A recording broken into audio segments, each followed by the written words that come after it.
Hey guys, Disletter Magic here, and it's time for the ultra rare, in fact never before seen on my channel, triple trailer reaction. New and improved, now with 100% less trailers. I just don't want to mess around with any stupid automatic copyright strikes because then I would have to sue the absolute pants off of everybody at Wizards and just take all their money, and that's not nice to do around Christmas. Dude, do you guys know how many days worth of presents you gotta give away for Hanukkah if you're Jewish? I ain't taking Mark Rosewater's money, all right?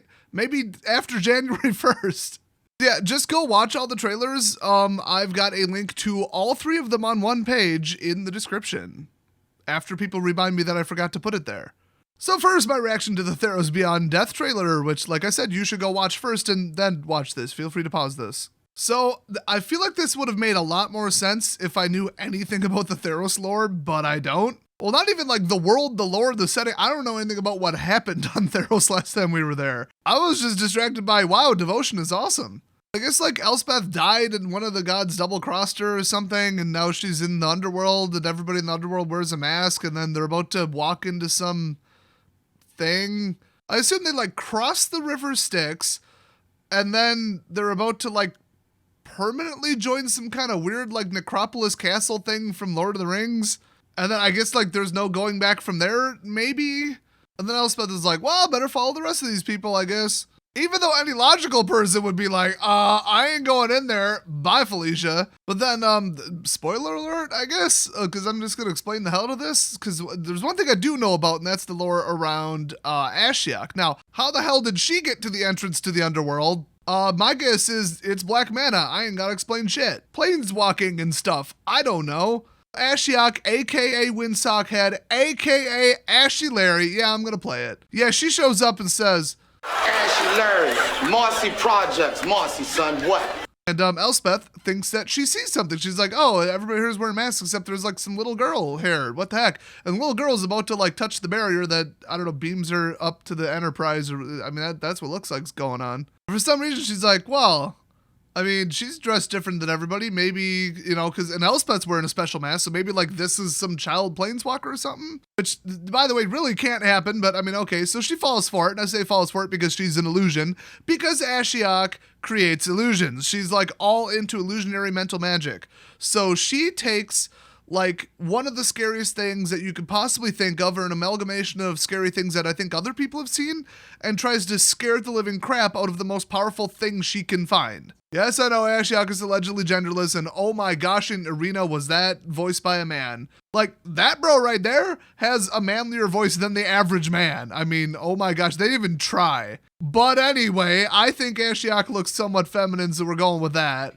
If Ashy Larry's gonna get all mad about, oh, I didn't use the right pronouns, maybe you should worry about the fact that your head's smoking. Your head might be on fire. Like, worry about that. Where'd the other half of your head go? That's priority number 2. Pronoun usage, that's 8+ somewhere on the list. I mean, come on. In fact, the number 3 priority from this trailer appears to be messing with Elspeth, because little girl turns around after she tries to like pull her back from eternal beam-uppitude into the necropolis thing. And she got a creepy death face. Oh my god, ooh, Ashiok prank. Haha, very funny. Everyone thinks Ashiok's a great villain, but really, she's just a big old prankster. I mean, I'm just throwing that out there. So, I don't think that Elspeth actually knows that Ashiok was behind her. She doesn't appear to even catch her in her peripheral vision or react in any way. And then as soon as she's like, oh, the girl's not real, that's weird, boom, another illusion. So I don't think this is actually happening. But then again, I think Ashiok's nightmares can like come to life and actually kill somebody.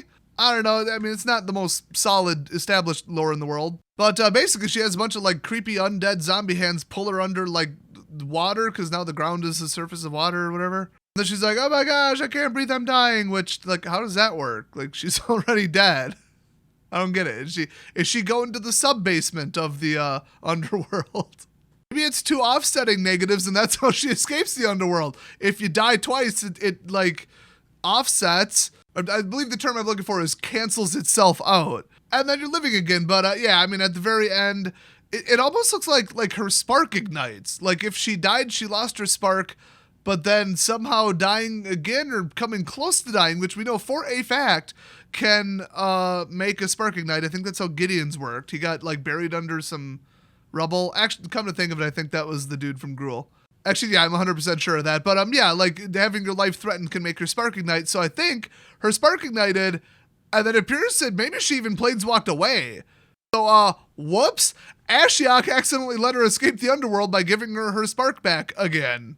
And that's how Stella got her groove back. I will say, I don't think a spark ignition just nukes everybody around you, but that could be just convenience for the plot.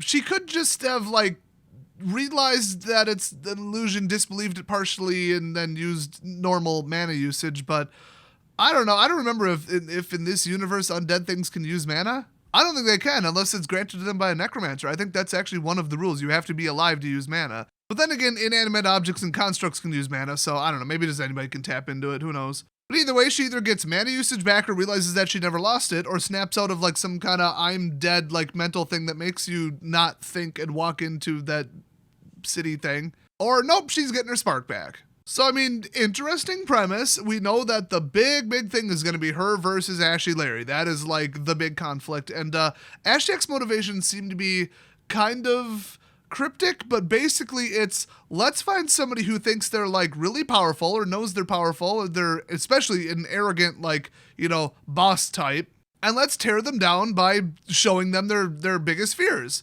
To prove that, you know, they aren't invincible, they are scared of something, and I'm going to show them, like, what they're the most scared of, and make it become real. And theoretically, and I don't know if this ever came up in the book, but that's why Ashiok specifically showed up in War of the Spark to fight Bolas, because, I mean, come on, it's Bolas, like, target number one, are you kidding me? I don't think she ended up doing anything constructive, I think she was just there, but I don't know, y'all who read the book, like, you know, good on you for suffering through that. But I don't think Ashiok defeated Bolas, let's put it that way. I don't know if she ever even targeted him with the spell or ability through the whole book. I mean, if she did, he probably would have lost instantly. Like, you don't want to mess with Ashiok. Because, as you may recall from earlier in the video, she's from the Marcy City Projects, okay? Marcy, son, what? So, the next trailer is for Magic Legends, which is the official, now released name of the Cryptic Studios MMO, I believe it's been confirmed to be. And if you played Neverwinter, you probably know what to expect. I got pretty famous in Neverwinter as one of the top 1% PvP. What's up? I was known for being quite rich in that game, too. I seem to use a lot of math and economics to get rich in every game I played. Like RuneScape, I had 150 million. DDO, I had like, I don't know, 10 billion plat or million, whatever the top was. SRO, I had like a $500 million, which that's a couple dollars. And Neverwinter, I don't even remember. I just remember that I could afford to buy like 2,000-3,000 keys in a day. Back when the market actually worked. So my goal already is to become the richest player in this game. Bros, I'm going to found a guild. I'm going to like do it up big. And if they ban me, they better do it in like the first week so I can just say f it and do something else. 'Cause I ain't going to hide my username in this shit. Just saying. We got to do this up big. If there's guilds, oh, we're going to have one.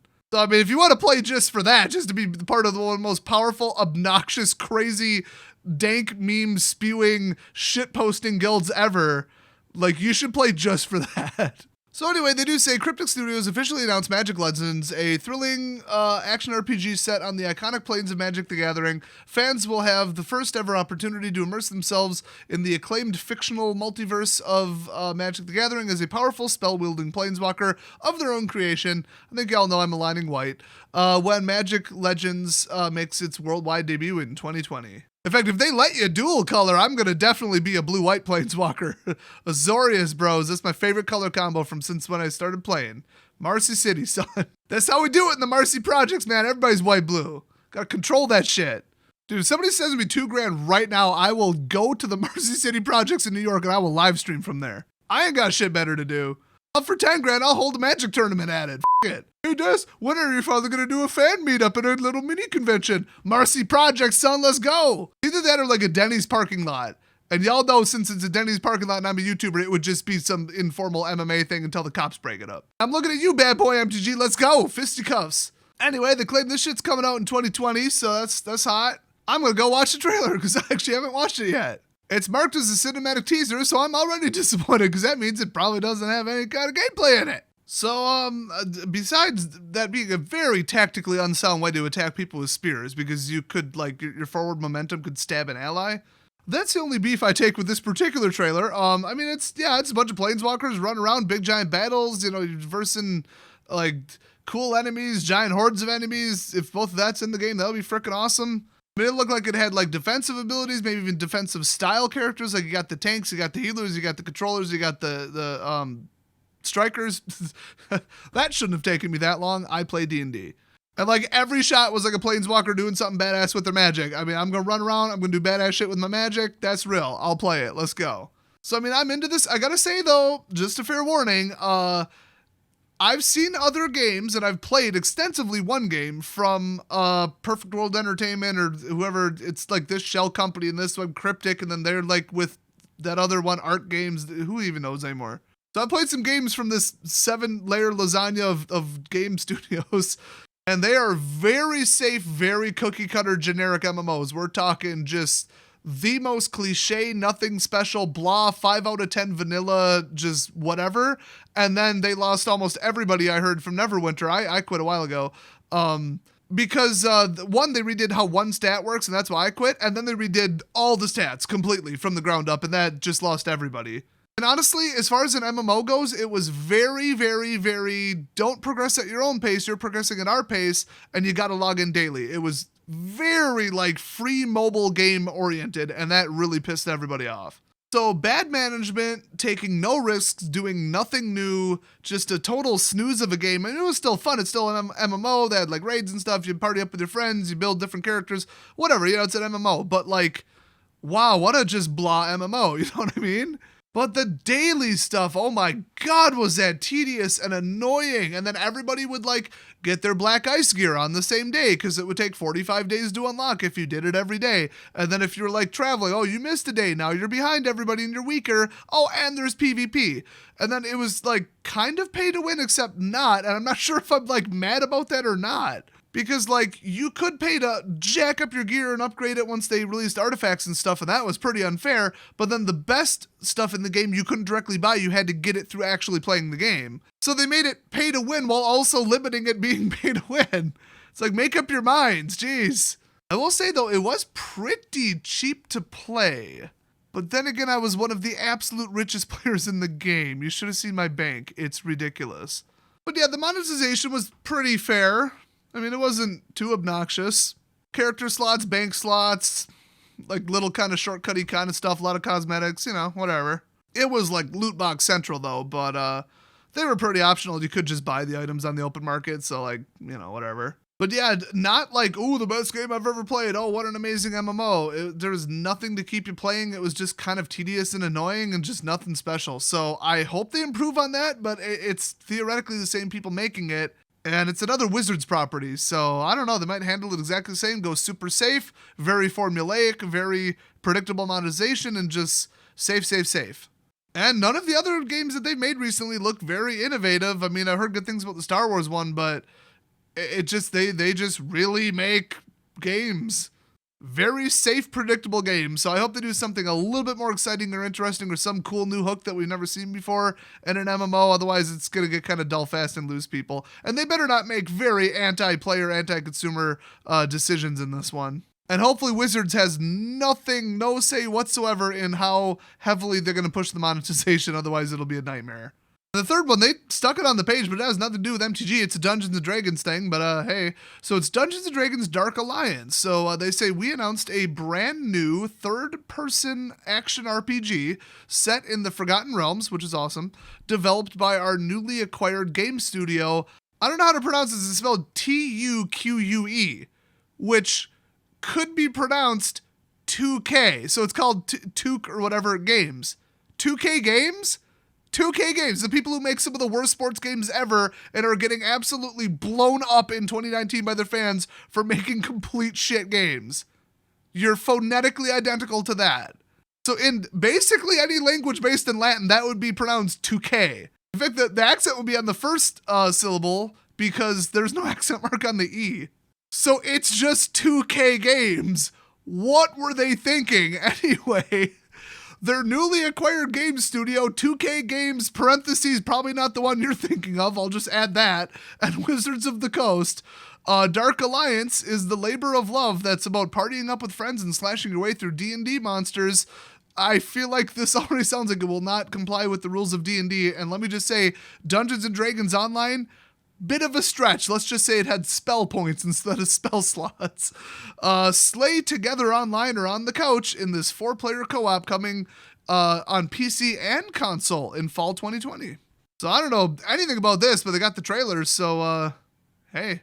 So pretty awesome trailer, awesome music, love it, and just honestly cool visuals. You should go check it out, definitely. Looks like a 1 to 4 player co-op hack and slash, go on missions, do stuff, maybe like Marvel Ultimate Alliance. It looks like kind of.